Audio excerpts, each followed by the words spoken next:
Le thème de mon exposé est la 4e révolution industrielle et le New Deal à la coréenne. D'abord, je vais vous parler de la 4e révolution industrielle. Ensuite, je vais passer au sens et aux caractéristiques du New Deal à la coréenne. C'est quoi la 4e révolution industrielle? Cette notion a été introduite au Forum de Davos en 2016. Elle est définie comme nouvelle forme industrielle où convergent le monde du physique, du numérique et du biologique.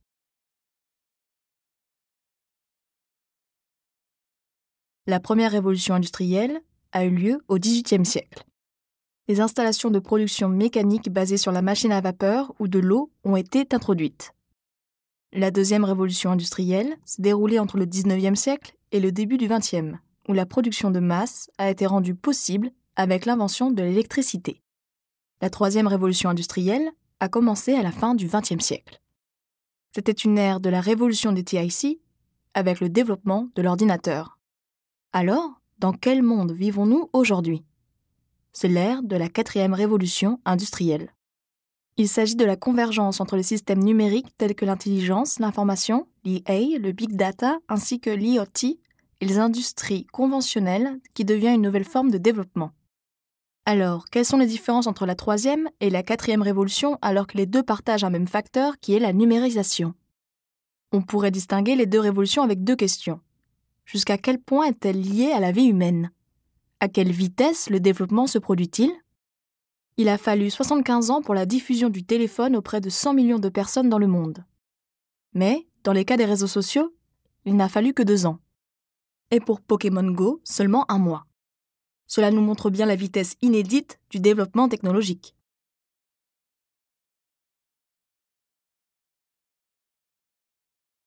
Je vais vous présenter comment certains pays développés réagissent devant la 4e révolution industrielle. D'abord, les États-Unis. Ce pays est le leader des technologies numériques phares telles que le clouding et le big data. De plus, il dispose d'un écosystème de la création d'entreprises à travers divers systèmes comme les startups et le capital risque.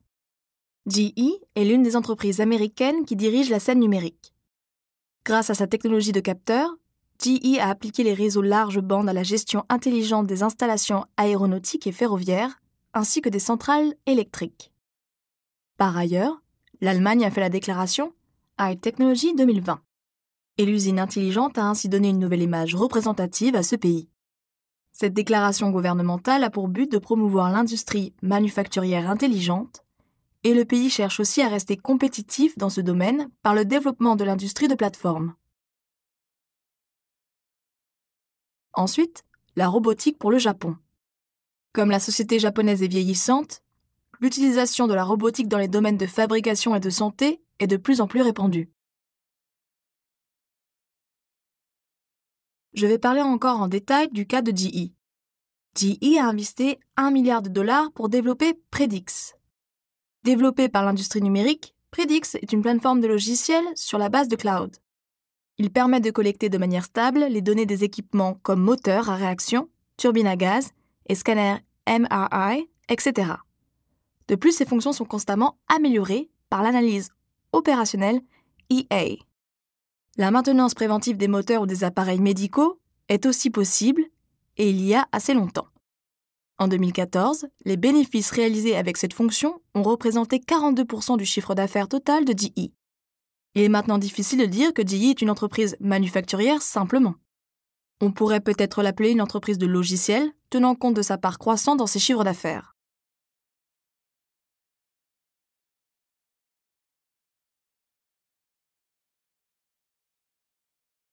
Le rôle de Predix est d'abord d'optimiser la distribution d'électricité dans les centrales entières. Ensuite, il assure l'opération automatique des parcs éoliens à travers l'estimation des facteurs externes comme les vents ou le déplacement des oiseaux migrateurs. Dans le domaine des soins de santé, Predix fait le monitoring des patients et analyse leurs états avant d'envoyer les données au cloud. Ainsi, GE diversifie de plus en plus ses domaines d'affaires.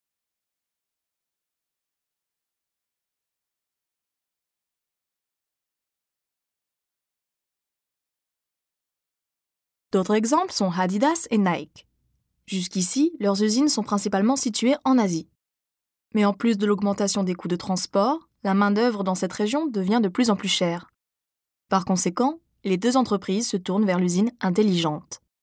Ce type d'usine permet la production sur mesure des chaussures grâce à la technologie d'impression 3D de pointe. Le tableau montre les chaussures fabriquées chez Adidas avec du carbone ergonomique. La semelle intérieure est de fait une partie très importante dans le domaine de santé également, puisque les semelles fabriquées sur mesure pour les personnes âgées peuvent réduire les risques de chute chez elles. Donc, la production des chaussures personnalisées pourrait être aussi utile pour les soins de santé.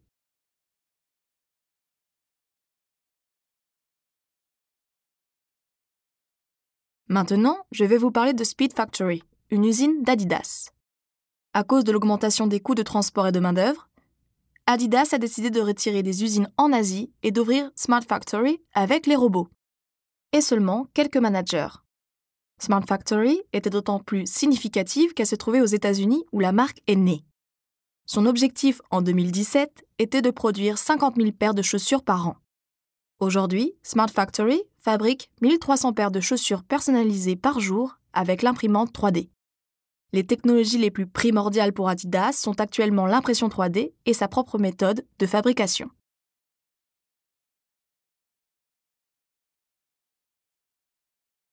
Voici quelques technologies phares de l'industrie 4.0. D'abord, le Big Data. À l'ère de l'informatique à domicile, le volume des données n'était pas aussi important. En 2011, c'était 1,8 ZB. Et en 2020, avec l'arrivée de la deuxième génération web. Ce volume atteint 40 ZB avec l'utilisation de l'IoT, l'intelligence artificielle et le système de gestion de Big Data au-delà de l'Internet et du mobile.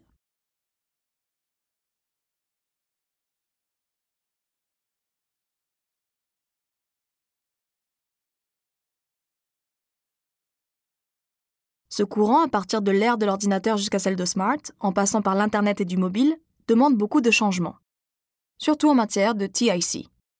Alors que la base de données et la communication PC avaient été importantes à l'ère de l'ordinateur, le smartphone et l'Internet mobile sont devenus à l'ère du mobile.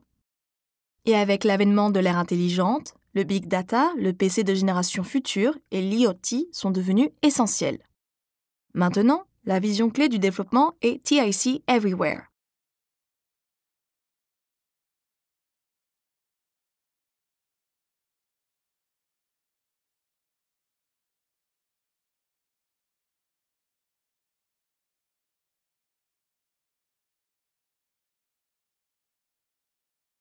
Alors, qu'est-ce que l'on va faire avec ce Big Data ?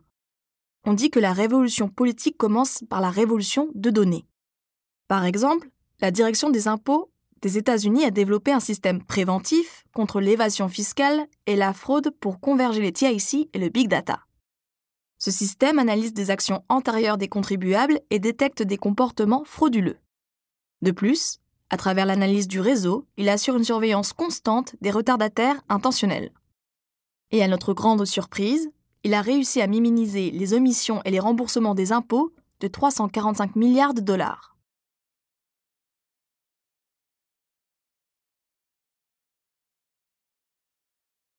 Singapour dispose aussi d'un système de gestion de risques. On analyse des risques internes et externes comme une pandémie, des maladies ou un risque financier afin de prédire l'avenir à travers la simulation informatique.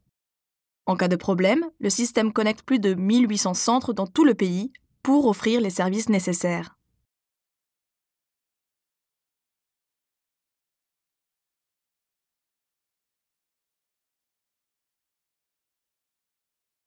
Le Japon a mis en œuvre un système ubiquitaire d'information routière. Je vais maintenant passer au secteur privé avec un exemple de Coca-Cola.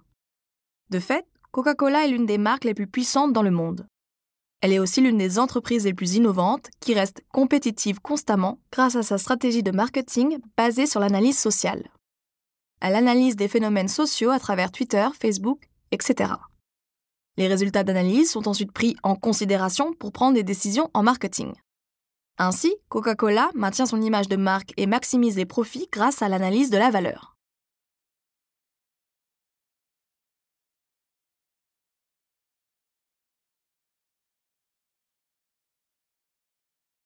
Ensuite, Wikileaks. C'est un exemple qui montre que le Big Data est largement utilisé pour les activités de renseignement militaire au-delà des secteurs publics et privés. La deuxième technologie phare et l'intelligence artificielle. En fait, l'IA et le big data sont étroitement liés l'un à l'autre. Il existe 3 technologies clés dans le domaine d'IA, la première étant le traitement automatique du langage naturel. Nous, les humains, communiquons ainsi. Il s'agit de l'interaction entre les hommes et les ordinateurs par texte ou voix. La machine analyse alors la demande de l'homme, la comprend et donne une réponse. Ce type d'interaction question-réponse est utilisé dans les programmes comme l'assistant personnel intelligent.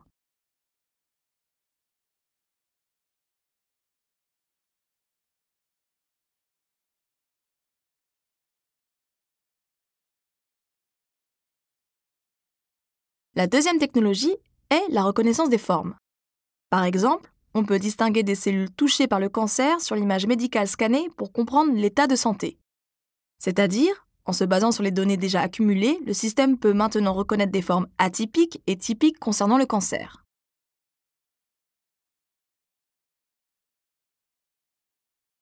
La dernière, l'apprentissage automatique. Il s'agit de l'effet d'apprentissage. La capacité à apprendre de la machine s'améliore grâce aux expériences. Autrefois, l'IA ne pouvait pas distinguer si c'est un chien ou un chat quand elle voyait une photo d'un animal avec 4 pattes, poils feutrés et une queue.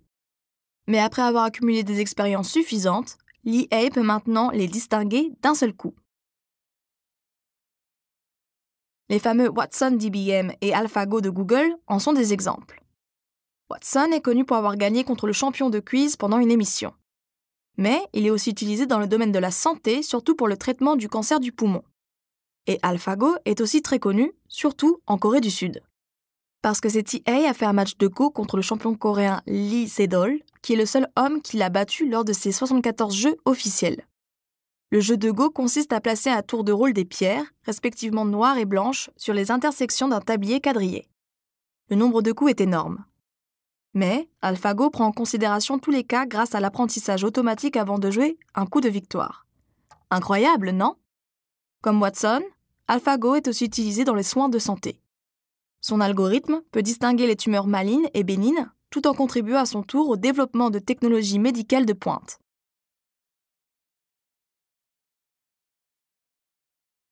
Par ailleurs, l'assistant personnel gagne de plus en plus de terrain. Il répond aux emails, vérifie l'agenda et note les engouements du propriétaire. Après un shopping, des choix seront faits automatiquement pour vous la prochaine fois.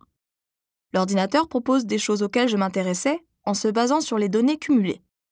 Beaucoup d'apps d'assistants personnels ont déjà été développées.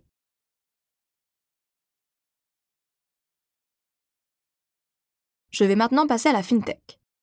C'est le mot composé de finance et technologie. La FinTech correspond aux services financiers comme les services bancaires mobiles et les transactions de la crypto-monnaie, etc. On prévoit que le marché mondial de la FinTech connaîtra une croissance annuelle de 25%.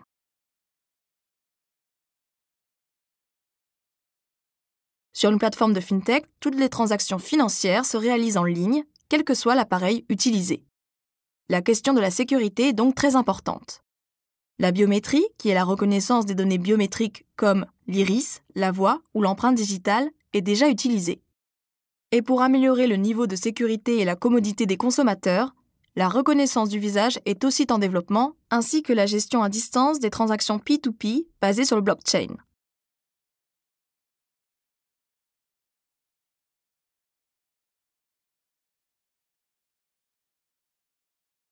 Le premier tableau montre les meilleures startups coréennes dans l'économie de partage.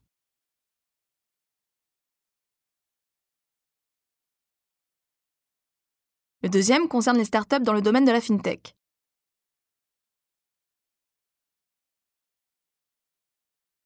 Cela démontre une croissance fulgurante de la FinTech. Les soins de santé sont aussi importants, mais actuellement, le développement de la FinTech est surtout distingué.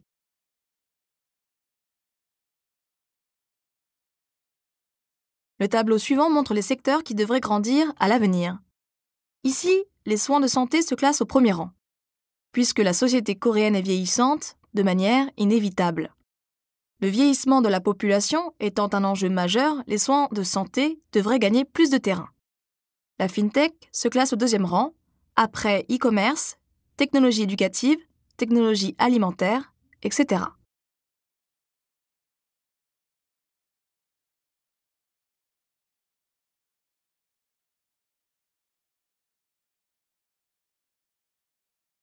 Maintenant, je vais parler de l'IoT, une autre technologie phare de l'industrie 4.0. L'Internet des objets. C'est un système qui connecte presque tous les objets grâce à l'Internet. Voici 6 domaines principaux de l'IoT qui changeront notre vie et notre travail.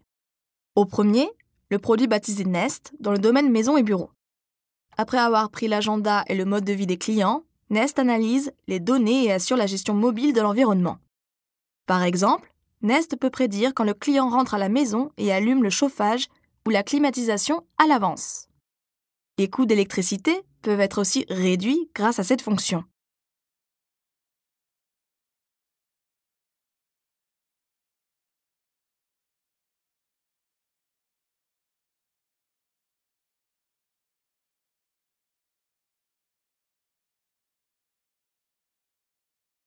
L'IoT peut apporter de grands changements dans une ville entière. Au Japon, par exemple, on applique le système de GPS développé avec la robotique et les TIC au secteur public. Cela permet de mettre à jour les informations routières en temps réel. Skytran est une lévitation magnétique fondée sur les piles solaires. Pour résoudre les embouteillages, on l'utilise comme véhicule personnel à haute vitesse.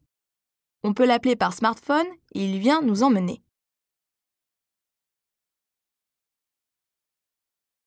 Mercedes-Benz a développé un système d'assistant dans le véhicule qui se connecte avec le smartphone du chauffeur et lui propose l'itinéraire selon son agenda. Quant au véhicule, il serait absurde de ne pas parler de la conduite autonome étroitement liée à l'IoT.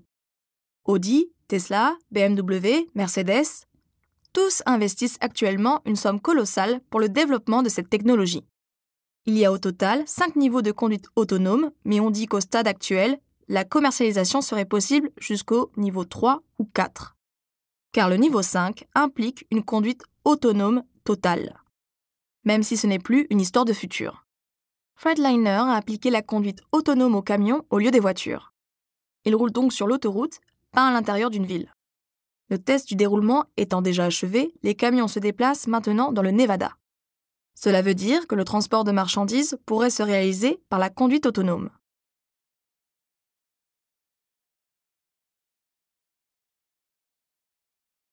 Regardons le domaine des transports.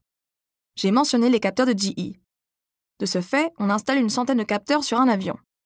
Cela pour analyser la consommation des carburants en fonction du mouvement de l'avion. Avec les capteurs de GE, une entreprise aérienne d'Italie a économisé 1,5% de coût de carburant.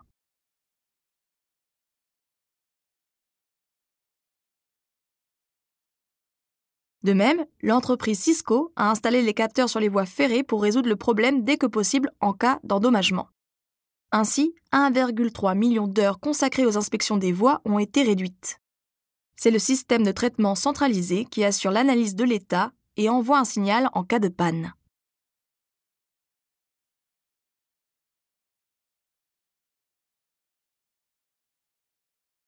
Ensuite, l'énergie. GE a installé des turbines aux parcs éoliens. En général, les installations de parcs éoliens sont composées d'une turbine et des ailettes. En cas de fort vent, GE modifie les angles des ailettes grâce au capteur. Digital Twin est aussi appliqué. La modification des angles est donc une solution pour protéger les ailettes et minimiser les dégâts. Comme le volume des installations éoliennes est très important, leur entretien et leur maintenance ne sont pas faciles. GE est un bon élève en la matière parce qu'elle a réussi à augmenter la productivité de 5% et à prolonger la vie des centrales.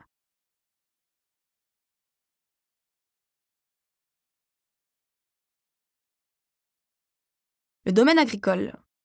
La notion de ferme intelligente n'est pas nouvelle. Il s'agit de l'optimisation de l'environnement pour les produits agricoles à travers l'analyse de l'air, du terrain, de l'humidité, du rayon solaire, etc. Ce logiciel permet d'approvisionner de l'eau avec le système intelligent de fourniture et de surveiller sur les fuites d'eau. L'une des spécialités de Jungnam est le ginseng. Dans les fermes intelligentes, ces plantes ne sont pas plantées dans le sol, mais dans de l'eau. Un ginseng est composé de 3 parties: racines, branches et feuilles. Parmi elles, la branche et les feuilles sont les plus bénéfiques pour la santé.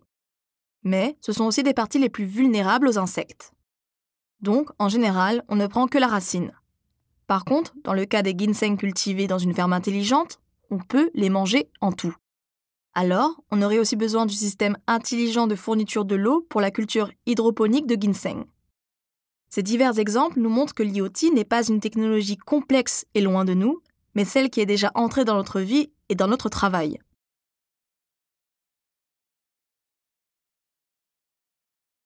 Maintenant, je vais vous parler de l'usine intelligente. Dans l'usine intelligente, tout processus de production, depuis l'étude jusqu'à la distribution, en passant par le développement et la fabrication, est analysé et contrôlé automatiquement grâce à l'IoT. La collecte des données est très importante, mais l'analyse de gestion joue un rôle fondamental.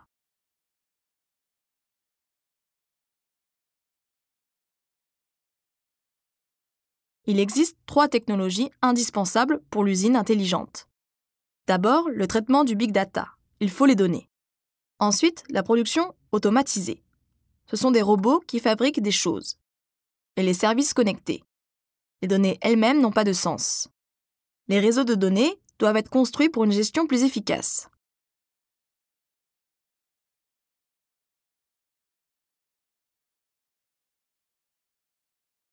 J'ai mentionné Siemens comme exemple. Et la clé de son succès est Digital Twin. Vous voyez bien que le contrôle des lignes peut être assuré même avec un petit nombre d'effectifs. Ici, le stockage commun des données et le système de gestion fonctionnent eux-mêmes comme Data Backbone. Le big data, les robots et les logiciels de gestion seront tous compris dans le système.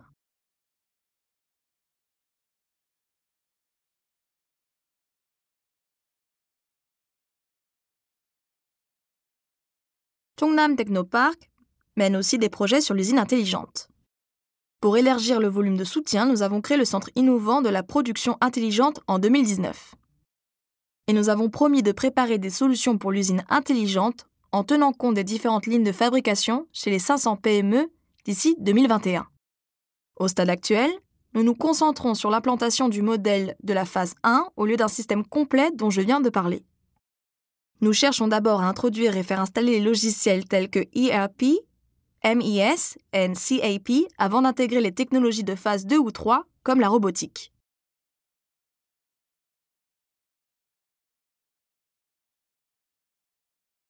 La 6e technologie phare de l'industrie 4.0, c'est VR et AR. La VR, c'est la réalité virtuelle. J'ai récemment fait un voyage dans la mer grâce à la VR et le requin devant mes yeux semblait trop réel. Et la AR, c'est la réalité augmentée. Il s'agit de la réalité augmentée avec le smartphone, notamment par l'addition virtuelle d'une image. Ces jours-ci, on utilise aussi le mot XR pour désigner les deux réalités en même temps.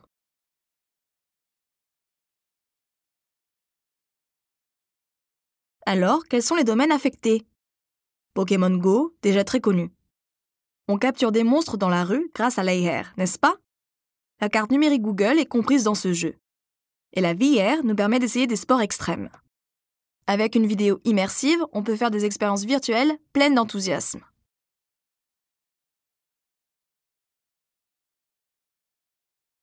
Concernant l'éducation, les étudiants de médecine peuvent partiellement assister aux cours d'anatomie sans corps réel grâce à l'hologramme. La VR et l'AR leur permet d'observer le corps humain et d'étudier les procédures médicales.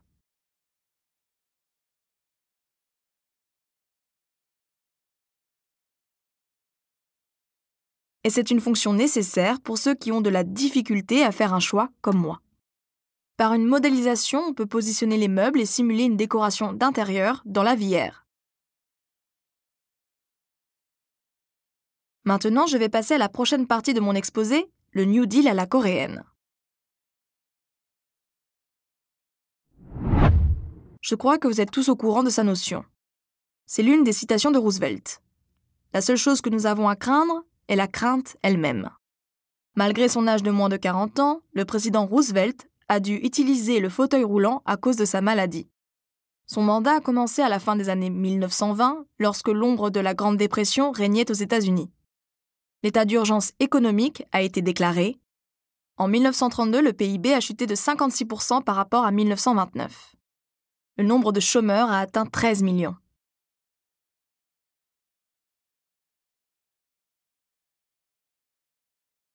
Face à cette situation urgente, Roosevelt a convoqué un groupe consultatif, Brain Trust.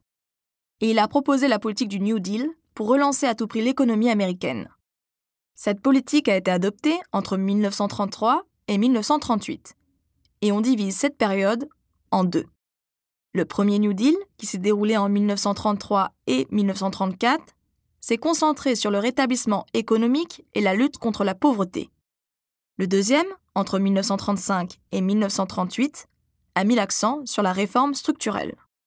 Pour faire face à la Grande Dépression, une somme gigantesque de dépenses publiques a été injectée. Et les politiques ont été globalement modifiées pour les réformes financières, structurelles, etc.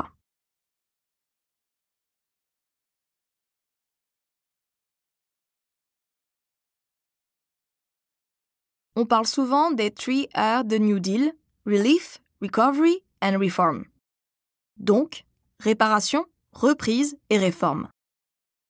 La réparation est axée sur la lutte contre la pauvreté et le chômage, alors que la reprise consiste en la redynamisation de l'économie. Ces 2 R sont devenus des enjeux majeurs lors du premier New Deal.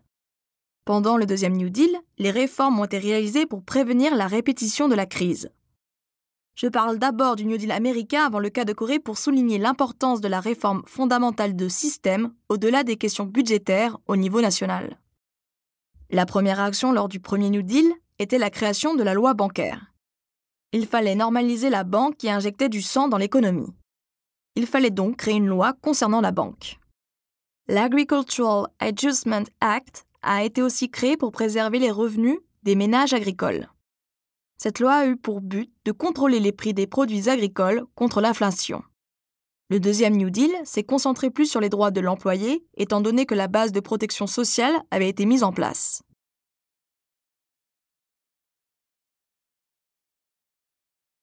Voici le changement du taux de chômage après l'introduction du New Deal.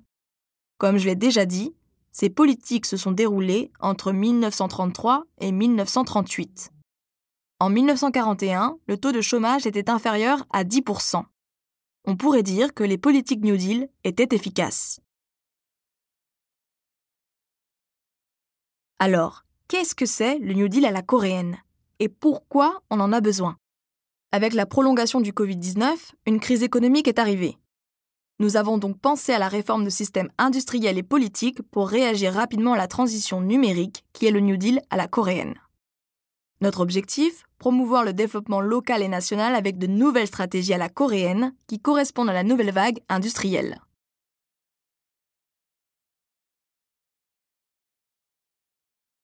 Basé sur les 3 axes, ce New Deal à la coréenne est un plan pour les 100 ans à venir. Et les axes sont New Deal numérique, New Deal vert et emploi et filet de sécurité. Un énorme budget sera injecté pour ce projet, soit 134 milliards de dollars. La Corée se classe toujours au 26e rang dans le monde concernant l'économie numérique, le 5G, le Big Data et l'IA. Le New Deal numérique cherche à renforcer cette économie numérique afin de promouvoir les technologies futures et de relancer l'économie globale. Le New Deal vert consiste à réaliser la neutralité carbone d'ici 2040 et à augmenter la part des nouvelles énergies renouvelables. La Corée du Sud est le premier pays de l'Asie de l'Est à déclarer le New Deal vert. Cet axe se concentre sur les questions d'énergie. Ensuite, avec le 3e axe, emploi et filet de sécurité, on voudrait répondre aux questions soulevées avec le remplacement de la main-d'œuvre humaine par la machine. On cherche aussi à prendre des mesures contre les inégalités causées par la bipolarisation aggravée.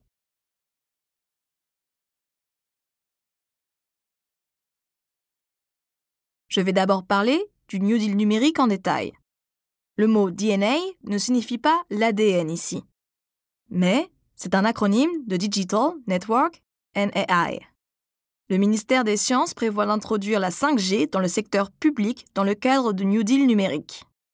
Actuellement, la lutte contre le Covid-19 se passe chaque jour. Afin de prévenir la propagation du virus et d'éliminer la source de contamination, il faut un système de communication en temps réel. Pour y parvenir, l'introduction de la 5G dans le secteur public, en premier lieu, a été programmée. Et le gouvernement a aussi décidé d'investir largement dans l'IA et les infrastructures connectées. La formation des spécialistes en sécurité nationale, médecine et sécurité publique sera assurée par les experts dans les 8 écoles supérieures.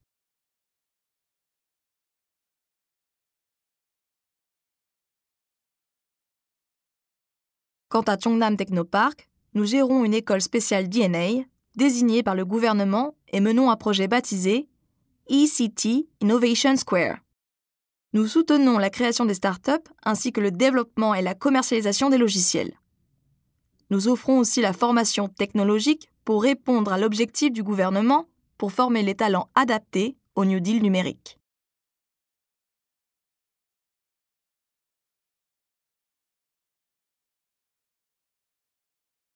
Ensuite, la société sans contact. Pensez aux changements dans la vie apportés par le Covid-19. On allait au cinéma pour regarder un film, mais maintenant, on utilise plutôt les services de streaming. Au lieu d'aller à la salle de sport, on s'entraîne à la maison. Moi aussi, j'ai trouvé qu'il était trop dur de rester sur la machine à courir en portant un masque. C'est pour cela que je fais souvent des entraînements à la maison sans masque. Cette société sans contact a apporté beaucoup de changements réels dans notre vie et notre travail. Beaucoup d'institutions publiques ont adopté le télétravail sous la direction du gouvernement. Et comme il est interdit d'organiser hors ligne des événements comme une réunion ou une formation, beaucoup de gens se sont tournés vers la téléconférence entre les individus.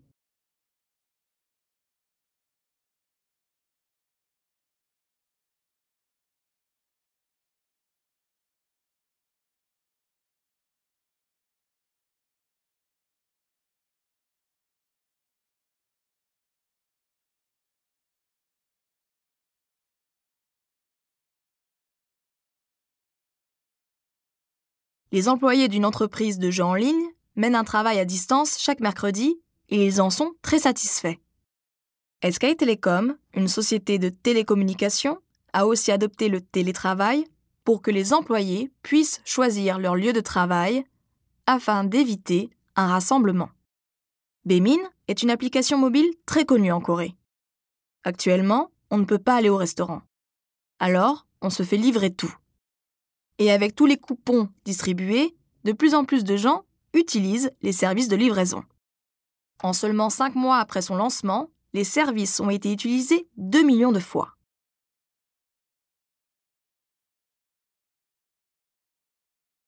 Ensuite, le soutien aux startups.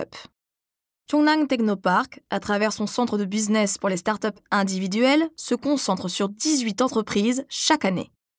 Nos soutiens concernent la création du site web, le développement des contenus et la commercialisation des technologies. Nous offrons aussi gratuitement des conseils pour le développement d'un business model.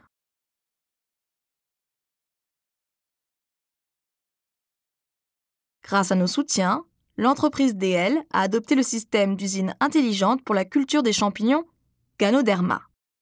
Ces champignons sont très appréciés en Corée. DL a commencé comme société individuelle à notre centre de business avant de créer sa propre usine et de partir avec succès. Et elle est devenue un nouvel acteur majeur dans le domaine d'usines intelligentes en travaillant en collaboration avec une entreprise inscrite à KOSDAQ, ce qui nous rend très fiers.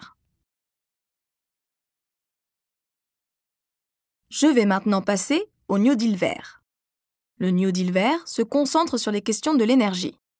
D'abord, on prévoit la fermeture graduelle des centrales thermiques. Le gouvernement veut augmenter la part des énergies renouvelables jusqu'à 35% d'ici 2040. Actuellement, 60 centrales thermiques sont en exploitation pour produire 40% de l'énergie produite en total. Il faudrait donc une transition graduelle, puisqu'une partie de ces centrales fermeront leurs portes. En même temps, quelques nouvelles centrales disposant des dispositifs pour la réduction des émissions de CO2 seront ouvertes. Cette transition énergétique est un facteur clé du New Deal vert.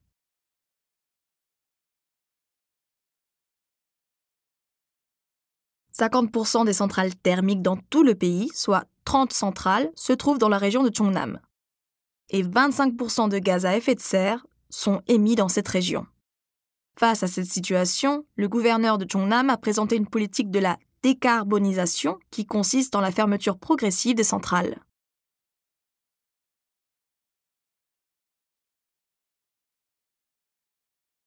À la fin de l'année 2020, les 2 centrales de Bolyang ont déjà fermé leurs portes. Le gouverneur a promis une fermeture précoce des 14 centrales sur 30 d'ici 2026. Mais fermer une centrale thermique n'est pas une action simple. c'est plutôt une question complexe sociale, puisque cela implique une disparition d'emplois dans la région. La question de transition du travail se pose et la dégradation des industries phares peut engendrer une stagnation économique. Pour y faire face, le gouvernement est en train de préparer divers projets d'accompagnement. Par exemple, la succession du travail sur le poste similaire au cours de la transition énergétique, l'installation des institutions publiques dans la région ou l'accompagnement à la création d'entreprises.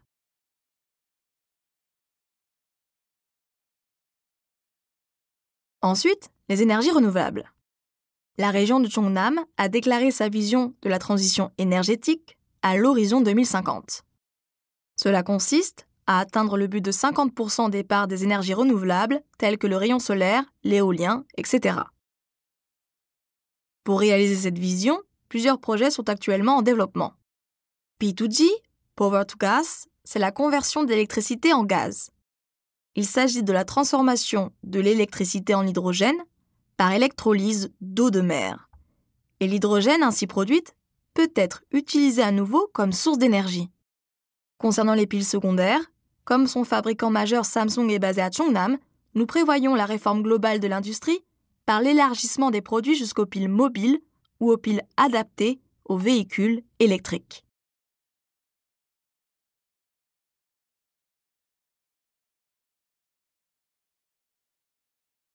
Ces photos vous montrent des équipements fondamentaux pour la mise en place du système de gestion des piles secondaires. Par ailleurs, nous avons créé un centre d'examen des voitures hydrogène pour la réalisation de l'économie hydrogène. Le gouverneur de Cheongnam a promis de faire tripler la distribution des voitures autonomes dans la région, et Cheongnam abrite déjà des usines, des entreprises principales comme Hyundai et Kia. Nous cherchons à jouer un rôle leader dans l'économie hydrogène et travaillons en étroite collaboration avec ces entreprises pour y parvenir. La transition vers les véhicules hydrogène ou électriques ayant déjà commencé, les entreprises des composants automobiles devraient aussi s'apprêter à ce changement. En ce sens, nous les accompagnons de manière globale pour les projets R&D ou l'analyse technologique.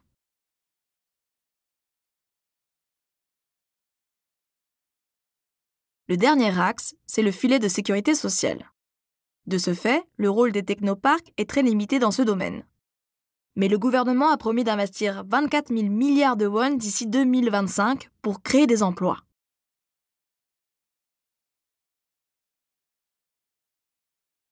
D'abord, il veut créer un filet de sécurité d'emploi pour toute la population. Avec l'apparition des technologies de pointe, des emplois dans les domaines manufacturiers peuvent se trouver en danger. Le filet de sécurité d'emploi inclusif a pour but d'assurer un emploi continu et stable pour tous. Après l'installation de ce filet, son champ d'application sera élargi jusqu'aux assurances de chômage ou d'accidents de travail privées au-delà du système de sécurité sociale.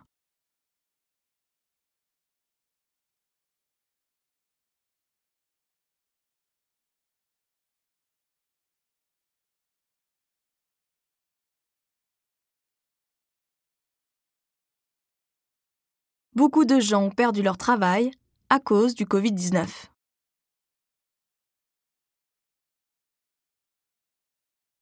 Pour eux et pour les plus démunis, les aides à l'embauche seront également renforcées. Des programmes de stage professionnels, surtout en domaine TIC, seront mis en place dans le cadre des subventions. De plus, pour minimiser l'écart entre l'offre et la demande d'emploi chez les PME, l'État va se charger d'un jumelage entre les étudiants en sciences et les entreprises. Il y a aussi une formation technique pour prévenir les accidents de travail. Ces accidents posent un grand problème. Par exemple, nous menons des projets d'hydrogène qui est un gaz très léger. Le processus de sa compression peut être très dangereux. Depuis l'année 2019, nous avons connu 11 accidents d'explosion. C'est pour cela que l'installation d'une centrale hydrogène ou d'une station de recharge est toujours confrontée par une forte résistance des habitants locaux. Conscient de cette situation, le gouvernement cherche à renforcer la formation préventive et à affecter les personnels de sécurité sur site afin de réformer l'environnement de travail.